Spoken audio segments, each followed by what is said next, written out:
Bom dia. Realmente, como nosso irmão falou, hoje está propício. Tava um frio esses dias, né? Hoje está gostoso.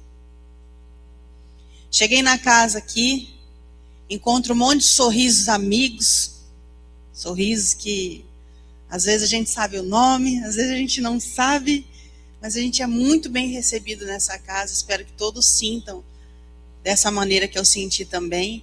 E acredito que toda pessoa que passa por nós e traz esse sorriso, ou nos cumprimenta, ou como fomos tratados aqui, a amiga falou, vou deixar uma água aberta para você. Pergunta se eu vou precisar de slide, separam a cadeira, a Marita disse que tem um estacionamento para nós ali. É tudo muito bem pensado. E cada pessoa que pensa em ajudar e facilitar a vida do outro é um benfeitor. Como a Clícia veio aqui fazer o convite de poder ajudar no encontro de jovens, o que nós vemos muito hoje são todas as pessoas falando que essa geração, que está difícil trabalhar com esse pessoal, que esses jovens, o que será do futuro? E quando aparece uma oportunidade, então tá. Já saiu da tua boca uma reclamação dessa? Você quer ajudar? É o teu futuro. Serão os prestadores de serviço para você. Quer ajudar? Então para de reclamar e ajuda com 3 parcelas de R$50. Porque o que eu já ouvi dos jovens, e eu posso falar com propriedade que eu sou evangelizadora. O último encontro que fizemos no AELUS com 55 jovens também, mês passado. Eles estão sedentos de conhecimento, e eles são realmente diferentes do que a nossa geração. A nossa geração tinha o facão na mão para ir desbravando, e eles estão enxergando de outra maneira. Eles estão seguindo aquele caminho que nós passamos o facão. Só que, doa quem doer, eles são mais espiritualizados que nós. Não são, às vezes, tão guerreiros do jeito que a gente era. Ai, meu Deus, a seleção brasileira. E antigamente, o que eu posso fazer com isso? É uma geração diferente e tem essa oportunidade. Então, quem puder ajudar vai ser muito bacana ver essa oportunidade que ela deu de abrir para pessoas ajudarem. Isso é fantástico, porque o nosso a gente cobrou uma inscrição de cada um, também no valor de R$50. Bom, o que eu vim trazer hoje de mensagem são histórias de benfeitores lá do céu, que a gente encontra tudo isso nas obras de André Luiz com Chico Xavier, e benfeitores aqui da terra. A primeira história eu trago do livro Mensageiros, que é o segundo livro, que quem viu o filme foi chamado de Nosso Lar 2, que o Aniceto foi o Edson Celulari. E é um livro muito complexo, como todos da obra, cada capítulo é um show à parte. Se você não ler como entretenimento, se você ler como, poxa, o que isso está dizendo para mim? Eu encontrei um benfeitor muito peculiar lá. E quando nós dizemos benfeitor, nós não podemos confundir com o anjo guardião. O anjo guardião é um benfeitor nosso também, mas ele é designado a cuidar de você. Todos nós temos um, Isaías é livro dos espíritos. Benfeitores é toda a categoria de espírito que faz o bem. Por isso mesmo que eu trouxe algumas perguntas de céu e terra. E no livro Mensageiros, tem um que ele cuida de um trecho de uma estrada de terra em um campo. Olha que bonito, gente. Mas o quê? Uma estrada que não passa ninguém lá. Tem um benfeitor? Tem. Eles estão treinando para ser anjos de guarda, os benfeitores, assim como nós também estamos. Nós aqui na terra temos uma pessoa que amamos muito. Tomara que tenham muitas pessoas que você ame muito. Mas existe aquele filho, aquele neto. Ah, mas a pessoa tem 10 filhos, Estela, ela ama igual, mas tem um que ela protege mais. Porque é mais frágil de saúde, é mais frágil de intelecto. E tá tudo certo, não é que ama mais, é que protege mais. Então estamos todos em treinamento de ser anjo. E aí esse benfeitor, cuidando dessa estrada de terra, passa um cidadão lá com seu cavalo, batendo no cavalo. E o cavalo dá um coice nele. Arrebenta o homem no chão.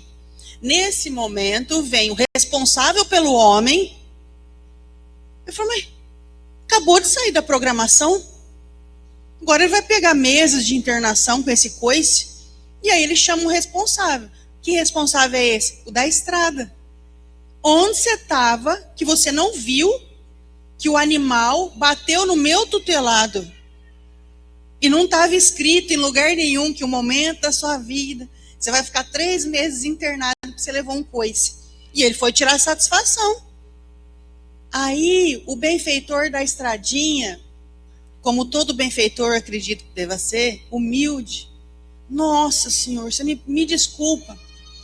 Eu vi a situação, mas a lei agiu. O que acontece? Toda vez que esse rapaz passava aqui, batendo nesse animal, eu avisava: ô senhor, não faz isso, não pode. Esse animal está te servindo, você não pode fazer isso. Ele fazia o papel dele de benfeitor daquele trecho da estrada, de avisar aquele senhor que ele não pode. Ele cuidava ali da fauna e da flora de tudo que pertencia àquele pequeno trecho da terra. Só que saiu do comando dele. Ele diz, a lei agiu. Quem é a lei, gente? A gigante mão de Deus, que você recebeu 1 milhão de avisos e você não fez o que tinha que fazer, liberou o coice do cavalo e liberou essa pequena prova, porque vamos dizer pequena, 3 meses de internação, é pequeno. Nós vemos pessoas passar por muitas coisas na vida que são piores que 3 meses. Então ele não tinha o que fazer. Mas o que eu ilustro dessa mensagem? Existe em todos os espaços da terra benfeitores. Assim como existe alguns lugares que o benfeitor não tem comando.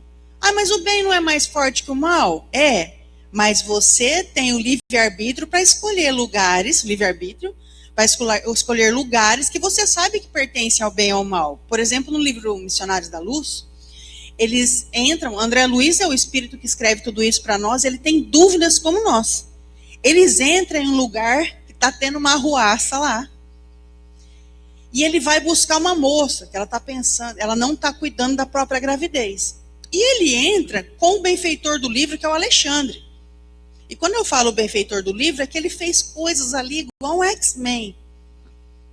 E ele entra procurando a moça, só que é um lugar que todo mundo se vestiu, se perfumou, colocou um chiclete na boca para ferver, beber, ficar uma noitada com uma pessoa que você nem sabe o nome, quem dirá o sobrenome. Era aquele ambiente. Cada um tem na sua cabeça um exemplo que foi ou que já ouviu falar. Era esse lugar. Quando André Luiz entra nesse lugar, Alexandre diz para ele, cuidado, porque aqui a gente não tem comando. Um benfeitor que lê o pensamento, que consegue dar sobrevida, esse é o Alexandre, que consegue dar sobrevida a uma situação que a pessoa ia ter um AVC ali, 3 meses de vida para ele. Um benfeitor que consegue fazer com que um suicida estancar no peito o tiro que ele tinha dado para poder se comunicar com a esposa em sonho.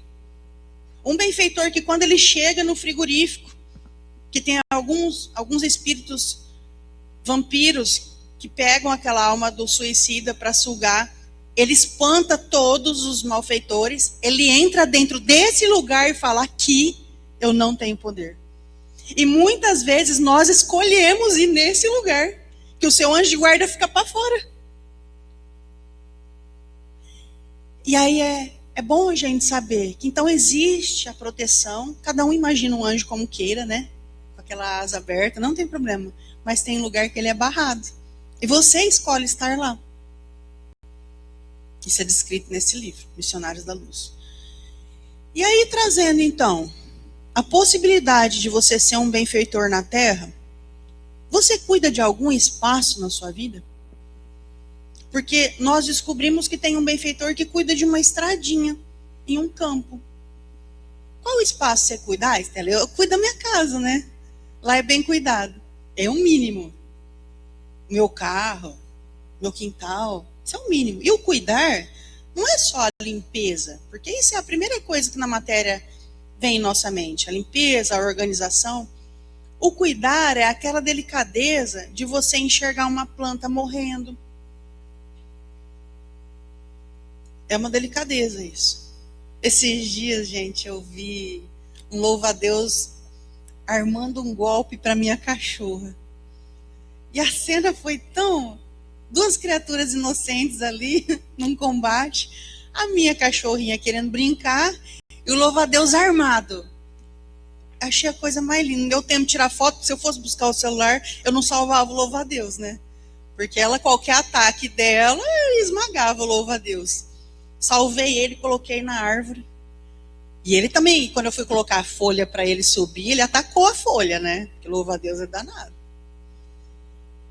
E aí eu me imaginei, naquele momento, eu não estou querendo ser bonita para ninguém aqui não. Eu fui um benfeitor daquele louva-a-Deus.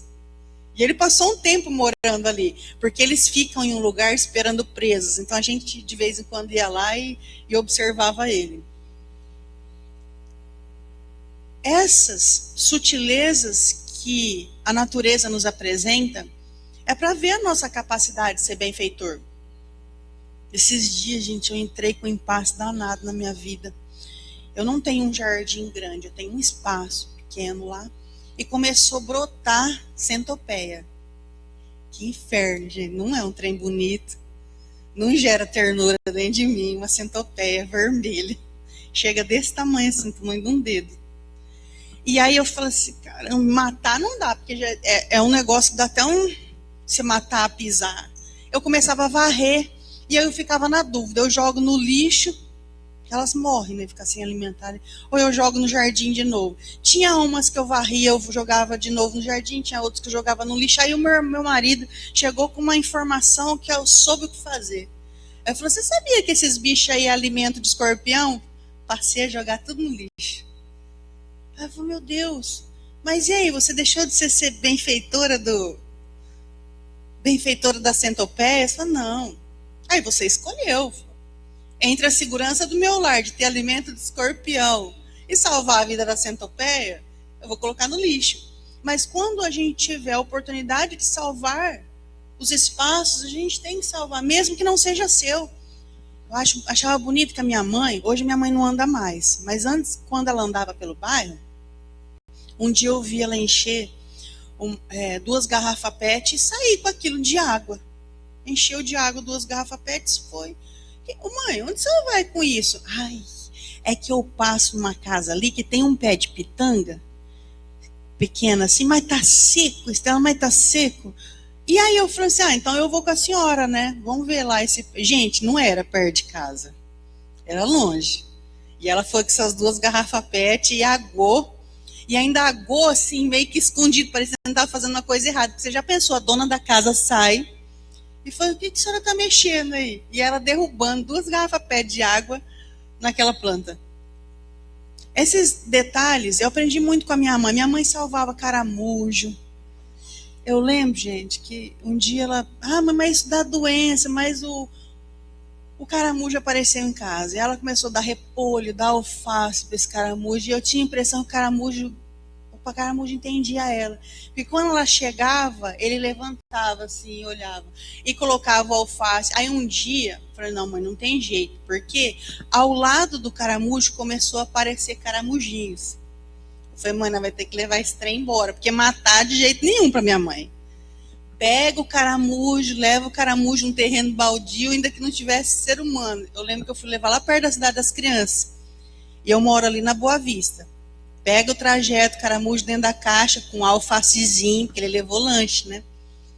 E aí a minha mãe, Deus abençoe, né? Que ele siga o caminho. Caramujo, gente. Aí eu falei assim, ela não é normal, não é? Só que às vezes eu penso, ela entendeu o que tem que ser feito. Bom, seguindo. No livro Obreiros da Vida Eterna, nós encontramos os benfeitores diferentes também. Todos os benfeitores são diferentes. Quando é apresentado para nós algo que a gente não tem o costume de fazer. Tinha uma senhora que trabalhava na obra, eu não lembro, gente, se é um orfanato, mas é um lugar grande do segmento católico. E tem todos lá cheios de benfeitores encarnados, dentre elas a principal, a fundadora, a que consideravam que tinha mais carinho, aquela pessoa que todo mundo procurava para um conselho e ela estava muito doente no hospital. Que as irmãs, que eles chamavam lá de irmãs, assim como a gente se chama de irmão, fazia com ela toda noite, dando a orar e fazer terça e fazer novena para ela sair do hospital. Só que elas não estavam ajudando, elas estavam prejudicando o desencarne dessa irmã, que estava fortalecendo cada vez mais a pressão dela continuar na Terra. Benfeitores do céu pediram um encontro com essas irmãs. Assim que elas dormiram, pegaram essas irmãs, levaram lá, fizeram uma reunião com elas, falou: olha, a partir de hoje vocês não vão mais orar para ela ficar viva. Vocês vão orar para que aconteça o melhor por ela, porque ela precisa desencarnar. Olha isso, gente. Será que a gente entende o momento de você orar para uma pessoa para que ela possa fazer uma boa passagem? Seja um benfeitor desse. Nós não conseguimos, às vezes, falar claramente para essa pessoa. Mas Evangelho segundo o Espiritismo, capítulo 28, que é o último capítulo do Evangelho, tem a prece por um agonizante. Prece por um agonizante. A pessoa está em agonia. Agonizando é óbvio a prece. Só que quando você vai ler, ela está falando no prefácio e na prece para você deixar ir. Então você não precisa olhar para essa pessoa que está chorando, principalmente se for espírita. Talvez o espírita entenda melhor esse momento. Mesmo assim é muito doloroso. E aí essa pessoa, você já entendeu a situação. Mas Estela, existem milagres. Então a prece fala para deixar seguir o curso de Deus. Só que no prefácio ela mostra o quanto é importante às vezes você deixar ir. Deixar ir. E acalma o teu coração. Então, quando você vê essa pessoa que não está entendendo que ficar na Terra está muito doloroso para quem ela ama, você indica essa prece. Tem uma prece no Evangelho, no capítulo 28, que é para uma pessoa, um agonizante. É a situação que essa pessoa está vivendo. E aí você pede para a pessoa fazer. E ela mesma se conforta com a prece. E não é fácil. Não é fácil deixar ir, não. Quero ver alguém que diz: ah, não, né? Já cumpriu o ciclo. Vai. É difícil. Mas existe uma prece para isso. Então, se você passar essa prece para uma pessoa nessa situação, como eles fizeram a reunião lá para essa senhora, você será um benfeitor na Terra. Porque os benfeitores no céu, eles cumprem tudo por nós. Mas a gente pode fazer aqui na Terra também. No livro No Mundo Maior, tem um menino de 8 anos, Marcelinho, que ele tem sérios problemas de saúde. Ele não ouve, ele não vê, ele não fala, o corpinho dele é torto e ele vive na cama. E a mãe dele, muito sabiamente, talvez ela com uma ligação espiritual muito forte, com a sua fé, ela marcou um horário de todos os dias orar por aquela criança. Ai, meu Deus, mas o que vai melhorar na vida de uma criança que já tem tudo isso? Ela orar todos os dias.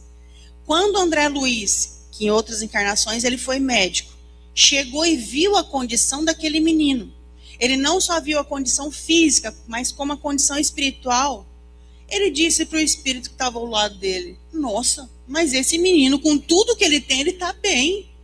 Então, porque a mãe dele ora todos os dias no mesmo horário para ele. E o que isso faz, ela sendo uma benfeitora?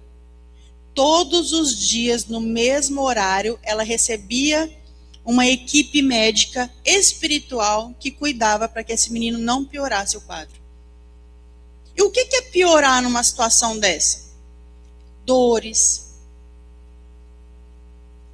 infecções, gritos. Mas ela tinha um home care médico todos os dias na casa dela que ela convocava. Todos os dias. Então, muitas vezes, como que a gente pode ser um benfeitor na Terra? Qual é o problema que você está vivendo? Você já convocou semanalmente, diariamente, uma reunião com o mundo espiritual? Porque tem coisa, gente, vamos falar a verdade, tem coisa que só eles resolvem. Nós mesmos falamos assim, não, isso aí só Deus. Isso daí só com muita pressa. E eu estou marcando horário para esse problema? E que segmento, Estela, de problema? Qualquer um. A gente vê no livro Libertação um problema judicial sendo resolvido com prece. Você está com algum enrosco aí na justiça? Ora.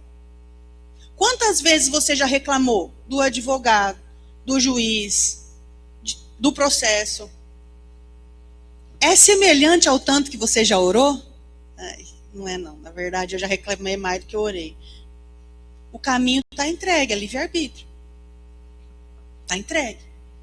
Quantas vezes você já reclamou dessa doença? Ou da doença da pessoa que você ama? É muito maior do que o tanto que você está orando por isso, você está pegando o recurso errado, porque na verdade a reclamação nem é recurso. É um falso alívio que a gente tem. De mostrar para outra pessoa com quem a gente está reclamando, falar, olha o tanto que eu estou cansado com isso. A gente poderia verbalizar isso, ó, vem cá, eu estou tão cansada com essa situação. E para Deus a gente verbaliza o que a gente quer de verdade. Porque reclamar não é o que a gente quer de verdade. É assim como essa mãe, então, que é benfeitora desse menino, só de aceitar nessa situação a gente vê que é um benfeitor ou é um cúmplice de algo do passado, que é o caso dessa mãe. Mas ela sabia o que fazer, ela tinha horário marcado. Quem me dera eu ter um home care todo dia lá na minha casa, cuidando da pessoa que não tem saúde. Quem me dera, você tem. Tem o convênio espiritual, gente, que não é o SUS. É gratuito. Só que como é que você paga isso? Separa um dia na sua vida, um momento na sua vida, todos os dias, para chamar eles para dentro de casa.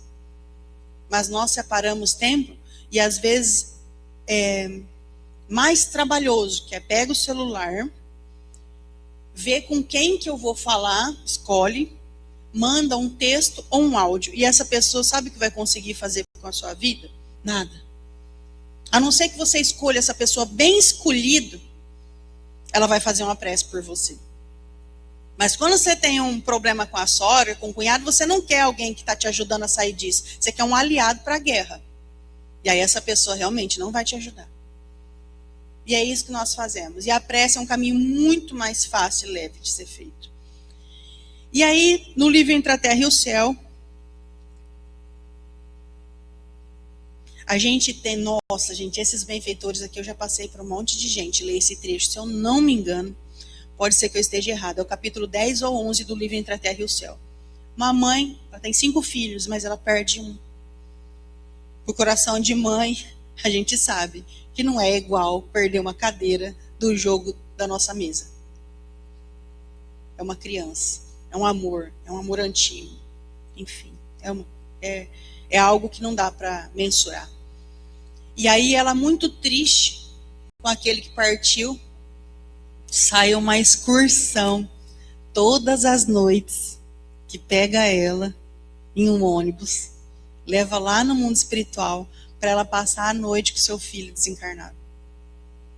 E essa excursão, ela é toda elaborada. Tanto que no dia que eles apresentam o capítulo para nós, era um dia que eles tinham ensaiado uma música, um coral, como nós vimos aqui, para cantar para as mães. E aí essa mãe passa o dia inteiro lá, e quando ela desce do ônibus, ela e outras mães, pais e todo mundo que está passando aquela dificuldade de perder uma criança, descem da excursão e falam assim, como aqui é lindo. E quando eles têm que se despedir, depois de passar uma noite inteira com seu filho, e o menino tinha 8 anos. Que idade, né, gente? De perder uma criança, enfim. Na hora de recolher, falou, agora vocês vão ter que ir embora. Ir embora para onde? É acordar aqui na Terra. O comentário é geral das mães, nossa, eu queria ficar aqui, porque lá é maravilhoso. E aí ela acorda e ela não se lembra de mais nada. E André Luiz pergunta, nossa, mas e aí? Aí eu falo, mas vê que ela vai acordar melhor. E todo dia melhor, todo dia melhor. Eu tenho uma amiga que ela perdeu 2 crianças.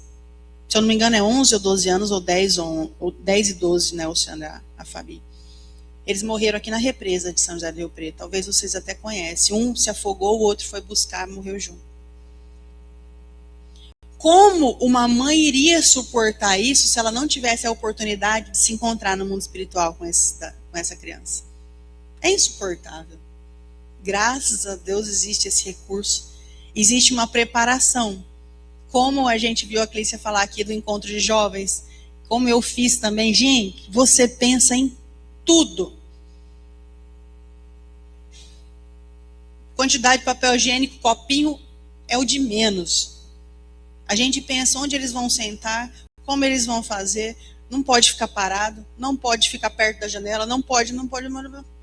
Imagina benfeitores, eles pegam essa mãe e pensam em tudo para confortá-la. Senão seria muito insuportável estar na terra, muito insuportável. Olha que coisa linda. E aí, pensando assim, o que eu na terra estou fazendo para confortar ou sanar alguma falta de alguém? E essa falta, eu digo, em qualquer âmbito. Nossa, você viu fulano ali? Nunca foi no cinema. Você não consegue levar essa pessoa no cinema? Você viu o fulano ali? Nossa, eu fiquei sabendo, fiquei bobo. Disse que nunca foi numa churrascaria. Você não consegue levar essa pessoa na churrascaria? Você viu o fulano ali? Ó? Diz que o filho dele, o sonho do filho dele é ter uma lancheirinha. Você não consegue dar uma lancheirinha para essa criança? Imagina, você sanar uma falta dessa pessoa tão grande com algo que para você é pequeno. Isso eu não estou falando só do que envolve o seu dinheiro, que pode estar curto. Estou falando, às vezes, que você pode fazer algo para essa pessoa como um elogio sincero e bem elaborado dela falar, nunca alguém me disse isso. E aí foi você. Foi você que disse isso. Pensou? E aí, o que eu tenho que fazer? Eu tenho que ficar procurando, então, o que eu tenho que fazer? Se você fizer aquela prece de São Francisco de Assis, Senhor, fazei-me instrumento de vossa paz, não precisa nem fazer a prece inteira. Amar que ser amado, compreender que ser compreendido, consolar que ser consolado. Só pela manhã, fazei-me instrumento de vossa paz. Vai aparecer a pessoa dentro do recurso que você pode ajudar. Estela, pelo amor de Deus, não mexe comigo que eu estou sem dinheiro. A pessoa está precisando, às vezes, só do seu sorriso, que você também não dá conta de fazer uma palavra boa, não. E aí, o que eu faço? Nem o sorriso eu dou. E o bom dia? E o bom dia? E o bom dia com o nome? É sempre o a mais, é sempre o além, dentro da sua possibilidade. Vai ser apresentado várias formas na sua vida de você poder ser um benfeitor. Ah, se for com dinheiro? Quem já foi vendedor um dia sabe do que eu estou falando. Qualquer venda é importante. Para sua autoestima, para o seu dinheiro, para o seu dia. E aí vem uma pessoa te vender cocada. Cocada é um trem que eu não consumo. Acho que na minha infância eu até gostava. Hoje eu não gosto muito. Mas aí você com dinheiro, você também não anda com dinheiro. E quanto é a cocada? Cocada vai ser o quê? Uns 3, 5 reais? E a pessoa está com uma caixa de cocada. De jeito nenhum você vai consumir uma caixa. Mas por que você não compra uma? Ah, Estela, se eu for comprar de todo mundo que me oferece. Mentira. Onde é que você anda, então? Só se você for lá numa excursão, pessoal lá da praia, para te abordar toda hora alguém. O máximo que vai acontecer na tua vida, se for uma pessoa que sai, que vai em restaurante, é alguém te oferecer uma trufa, alguém te oferecer uma paçoquinha. Se você anda o dia inteiro por semáforos lá fora, alguém te oferecer aquelas pipoquinhas Rio Preto, é ou não é? Às vezes, sem dinheiro agora, não dá tempo de fazer um pix da pipoquinha, não é? Mas quando der tempo e você tiver esse recurso, compra uma. É o que a pessoa está encontrando de dignidade. Ah, mas ter isso é jeito de ganhar dinheiro? Vai vender paçoquinha, house? É a limitação da pessoa. Parabéns se você se formou, se você é um advogado e conseguiu hoje ser médico, dentista, se é manicure, você encontrou um meio de fazer um curso e ganhar dinheiro assim, mas tem gente que não dá conta. O meio que essa pessoa encontrou é vender house na rua. Compra um. Você não compra, você não tem dinheiro, não tem problema, mas não critique então. Já é um avanço. Já é um avanço.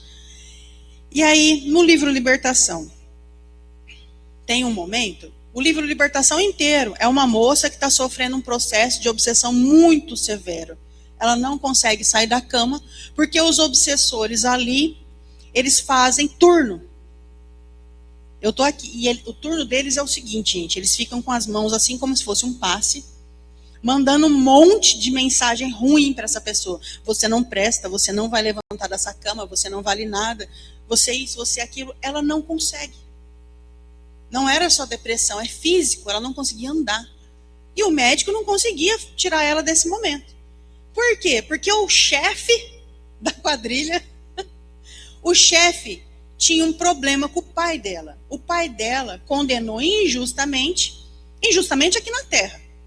Porque na visão espiritual eles têm um monte de problema na vida passada. Ele condenou o rapaz, injustamente. E esse rapaz morre na prisão. Esse pai no mundo espiritual fica extremamente revoltado. E ele era uma pessoa boa. Mas partindo da injustiça, ele virou um obsessor. Ah, é? Mexeu com meu filho? Vou mexer com a filha dele então. Filha de juiz. Montou uma equipe. 12 horas, teu turno. Você não presta, você não vale nada. Outro, beleza, bom descanso. Você não presta, você não vale nada. E das mãos dele saía o reverso do que a gente imagina que sai do passe. Caldo. Rançoso. E aí, o processo inteiro do livro Libertação, com muita prece, com o juiz encontrando no mundo espiritual que ele deu uma sentença errada, ele reverte uma sentença de anos. E aí esse chefe da quadrilha, que estava mandando o pessoal ir lá e fazer isso com a filha dele, perdoa. No momento que ele perdoa, sai uma festa no mundo espiritual. Festa luminosa, festa mesmo. Começa a entrar entidades de luz, vibração no ambiente por causa de um perdão. São os benfeitores que ficam felizes com a sua ascensão. E aí, nesse momento, eu pergunto: bom, eu não estava nessa festa, sou tão grande assim, mas você comemora o perdão de alguém? Você comemora aquela amiga que falou assim: ó, você sabe o que minha cunhada fez? Isso. Ixi, Maria, essa cunhada tua é uma víbora. Passa um mês. Ela chega e fala assim: Estela, lembra que eu te contei da minha cunhada? O senhor lembra? Você matou ela? Aí não. Sabe o que é? Perdoei. Ah, fui na casa dela ontem, levei um presente. Sabe o que você faz às vezes? Ah, você tá brincando comigo. Eu não tenho sangue de barata, não. Se fosse comigo, eu falo, olha. Então, eu não comemoro o perdão do outro, porque eu tenho muito esse desejo de vingança. Não é nem comigo. Aí vem tua amiga e fala assim: meu marido me traiu. Isso dói, hein? Aí passa uma semana e fala: eu perdoei, né? Poxa, sentamos, conversamos, ele falou que vai fazer terapia. A gente tem filho, acho que não vale a pena. Aí dentro de você estava assim: besta. Eu que não perdoava. Mas não pisava o pé em casa, eu queimava todas as roupas. E aí eles mostram para nós que os benfeitores fazem festa o dia que você perdoa. Eu estou treinando para ser benfeitor. Então, pelo menos a gente tinha que fingir, né? Você perdoou. Desgraça. Mas dentro finge, porque é assim. Emmanuel diz para nós: a disciplina antecede a espontaneidade. Vai ter um dia que você vai ser espontaneamente feliz com o perdão de alguém. Mas até lá eu tenho que ter a disciplina de fingir. Aí um dia eu sou espontaneamente feliz com o perdão do outro. Mas dá pra gente ficar sabendo dessas histórias e pensar: opa, eu recuo diante da cara feia, ou diante de, comigo não ia ser barato assim não. Você é uma besta. É mesmo que eu te falei aí, não é? Você é um otário. E a gente gosta de falar pro outro que o outro é otário. Ah, você viu? Eu comprei um carro novo, nossa, peguei uma promoção. Quanto você pagou? Você tá brincando, cara. Fulano ali comprou 7 mil a menos. Você não tá falando pro outro que o outro é uma besta? Olha aqui o sapato que eu comprei. Fala, nossa, a loja ali do lado estava 2. Você comprava 2 por 1. A gente gosta disso. E aí vem os benfeitores e dizem que não é assim.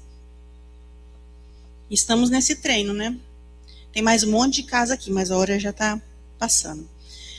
E a vida continua, é o livro. Ah, e a vida continua, é bonitinho que a Evelina desencarna e ela é católica. De ir na missa mesmo.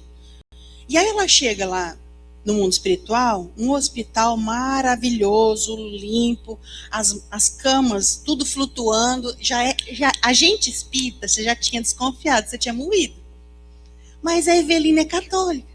E ela olha tudo aquilo e fala, mas gente, esse hospital aqui, porque ela morre na cirurgia do câncer dela. Esse hospital aqui é muito caro, meu marido não vai ter dinheiro para pagar isso não. E aí eles começam devagarinho mostrar para ela, só não fala de você morreu. Não. Eles começam devagarinho mostrar que ela está em outro plano, falando essas coisas que a gente já é acostumado, né? E aí ela começa a se deparar com vida eterna, com vida pós-morte, que é igual, só que melhor lá no mundo espiritual. Só que ninguém pode chegar nela e dar uma verdade abrupta na cabeça dela, porque ela está num hospital onde são todos benfeitores. E aí ela fala assim, nossa senhora, mas eu frequentei a minha religião a vida inteira, ninguém falou isso aí para mim. Sabe o que eles falam? Chama o sacerdote. O sacerdote vestido adequadamente, parecendo um padre, começa a conversar com ela. Tudo benfeitor, cuidando da fé dela. E como que é a gente? Vem alguém falar da doutrina espírita, o que a gente faz? Ah, você não sabe de nada, você é encarnado aí, você não está nem sabendo, você está contra uma coisa que é o que é. Ah, isso daí é um obsessor, você não sabe porque você não é espírita. Ah, o fulano morreu ali de bala perdida? Ah, com certeza, ele deu umas balas muito perdidas na outra vida. Nós temos essas respostinhas igual um martelo na cabeça da pessoa sobre a doutrina espírita. Ah, se você fosse espírita, você ia ser diferente, você ia saber... Ah, se você fosse espírita, você ia aprender isso e aquilo. E aí eles mostram para nós que no mundo espiritual, quando chega uma pessoa que não sabe sobre vida após a morte, ela vai sendo tratada com muita paciência, floreando ao redor dela, e chama o padre, e chama o fulano, sem falar para ela que ela morreu. Será que nós somos benfeitores da nossa fé ou a gente sai brigando com todo mundo aí que é contra a doutrina espírita? Ai, gente, eu tenho até preguiça. Vem uma pessoa falar. Hoje em dia o pessoal já não aborda tanto a gente para discutir sobre a nossa fé. Ai, religião não se discute. É claro que se discute. Discussão é sadio, mas não é discussão briga. É discutir ideias. O mundo precisa de discussões, só que as pessoas não estão prontas para isso. Então o que eu faço? Eu ouço a fé da outra pessoa. Agora, se é algo que eu vejo que eu posso ajudar, aí eu esclareço. Mas martelar o outro com a minha religião, de jeito nenhum. De jeito nenhum. Vamos contar a última aqui. Vou pegar uma leve. Nosso Lar. Eita, Nosso Lar, acho que a maioria já leu, assistiu o filme. André Luiz encarna e traz para nós todas as notícias do mundo espiritual. E que ele chega lá cru. E aí tem Lísias, que é o enfermeiro do lugar. E Lísias pega ele para mostrar o nosso lar, para falar como funciona. E abriga o André Luiz na própria casa. O André Luiz falou assim, mas como é que compra uma casa aqui? Ué, uma casa aqui você compra com os benfeitorias que você fez no mundo. Ai, gente, eu tô atrasado, né? Tinha uma casinha de cachorro para mim, André Luiz não tinha nada. Tinha nada. E ele era religioso. O que ele tinha é a oração de uma pessoa que orava por ele, porque de vez em quando, uma secretária dele, forçando a barra, ele atendia uma senhora que não tinha dinheiro para ser atendida quando ele era médico. Então tinha essa daí. Mas a ponto de comprar uma casa, é bônus hora. A cada hora de trabalho teu na vida em prol do próximo, se adquire lá. Aí eu tenho que começar a frequentar mais a casa espírita. De jeito nenhum. Aqui é 1 hora, porque no livro Mensageiros, Aniceto conta para nós que 1 hora de estudo, de teoria edificante, gente, ciência edificante. Isso aqui que nós estamos fazendo é edificante. Saber sobre alimentação, cuidados com a saúde, como anda a educação, sem crítica, sem nada. Descobrir coisas novas é 1 hora, é um bônus hora. Oi, que beleza, hein? 16 mil custou a casa de Lísias. 16 mil horas. Não é muito, não. É pouco. E aí, como o Lísias foi muito benfeitor, eu me pergunto, eu trabalho com empresas, e as dificuldades que os colaboradores têm, quando eles nos relatam, ninguém tem paciência para ensinar. E aí é lógico que a gente também apresenta treinamentos deles terem paciência de aprender. Às vezes entra um colaborador de uma empresa, 50 funcionários. Ele é novo. Não tem um que ensina ele sobre os horários, sobre onde fica o banheiro, onde fica o bebedouro, que são galpões, às vezes grandes. Quem sou eu nessa história? Quando chega alguém novo, no centro, no trabalho, um vizinho. Será que eu sou um benfeitor como Lísias? Olha, que é assim, um vizinho. O coleta de lixo acontece tal dia, tá? Oi, bom dia. Será que eu falo bom dia pro vizinho? Tudo isso é benfeitoria. É pelo outro, não é por mim. Eu nem estou num bom dia. Nem estou afim. Por que eu vou abaixar o vidro do meu carro e falar bom dia? Porque é pelo outro. O outro é novo aqui. Ele precisa saber que ele está numa vizinhança minimamente educada e respeitosa. Minimamente. Não é igual a gente vê em filme que a pessoa faz uma torta de maçã. Eu nunca recebi uma torta de maçã, gente. Na verdade, torta de maçã eu só comi no McDonald's, que eu nem sei se aquilo é uma torta de maçã. Mas nos Estados Unidos a gente vê que o pessoal bate na porta. Tô vendo que você mudou, você é novo aqui, toma uma torta de maçã. Mas nem cumprimentar, às vezes a gente cumprimenta. Bom, e a mensagem hoje fica para nós, o quanto nós podemos ser benfeitores. Porque eles, gente, eles fazem de tudo. O que você estiver imaginando. Um casamento? Nossa. Você está achando que as pessoas vão... o meu marido celebra muitos casamentos. E no meio das entrevistas com os noivos, a gente vê a pessoa, mas que meu avô desencarnou, eles falam morreu. E será que ele vai estar lá? Estou sabendo que vocês são espíritos. Gente, não tem como não estar. A gente vê no livro Entre a Terra e o Céu, o casamento do pessoal aqui na Terra, simples, num quintal, tinha 3 vezes o tamanho de convidados do mundo espiritual festejando o casamento deles. Nascimento de uma criança, desencarne de alguém, um cachorrinho novo que você adota. Eu coloquei hoje na minha página. Inclusive, se ficar qualquer dúvida, crítica, quiser falar comigo, é o Desenho que Fala ou Estela Onish. No Desenho que Fala eu coloquei hoje porque é muito real para mim. Toda vez que um pet, um cachorrinho, um gatinho, encontra um novo lar, esse lar recebeu um benfeitor. Eu acredito muito nisso. Os benfeitores do seu lar não são o anjo de guarda somente o seu, do seu esposo, do seu filho. É das criaturinhas que se abriga também, inclusive das plantas. E a gente vê isso no livro Cartas de uma Morta, da mãe de Chico, que ela conta para nós o lugar onde as pessoas treinam para ser anjo de guarda. E eles treinam com plantas. Ou seja, aquela suculenta na tua casa que está morrendo, tem um observando essa situação. Tá chovendo, né? Por que eu vou aguar a suculenta? Ela pega aí do ar. Bom dia, gente.